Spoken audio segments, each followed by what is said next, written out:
guys, ngayon nandito ako ngayon sa festival mall. Ayan. Dito sa may ano ko, nakaupo kami ni tita. Ay mama, magpakita ka nga. Hi tita. Sabi, kaway ka muna, kaway ka muna. Kumaway ka muna, sabihin mo. Ayan, si tita. Yan. Kasama ko si tita dito sa festival mall. Nandito ako ngayon sa tapat ng Abenson. Ayun na kasi nagkita kami ni ate ni Gebet Zayn.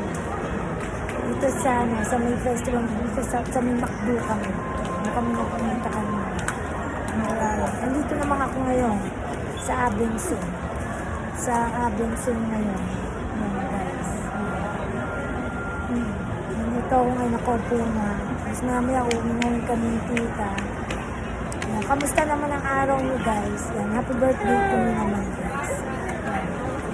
Nandito kami ngayon. Dapat na dapat nag-SM Muntinlupa kami. Pero dito muna ako pumunta sa festival mo. Kami dalawa ni tita. Katapat namin itong Abenson. Ayan guys. Nandito ako ngayon guys. Kaya yun guys. Supportahan nyo ako guys sa basta supportahan nyo ako guys.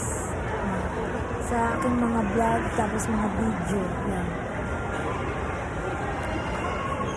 Kaya yun, ayan. Medyo walang nasa loob ng Abenson yun guys. Ang mga nasa loob ng Abenson, mga, ayan, medyo lumog-log na guys pero yun. At tsaka, teka guys. Sige. Ayan, nandito sila, aking mga supporter. Ayan. Makikita kami sa TikTok mo. Ayan. Sa YouTube ko yung bablog ko. So, is vlog yan? 1, 2, 3, 1. Ari ako. Pinakal na ako.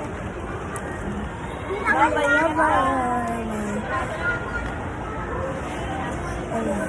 Ayan, mga TikTok ko. Mga, mga nagpa-picture lang. O, mga, mga supporter ko nga, guys. Kaya yan, kayo. Kaya yan, subscribe nyo ako guys sa YouTube din. Sa YouTube channel, mga vlog ko nandun guys. At saka magbablog pa ako. Abang nyo guys.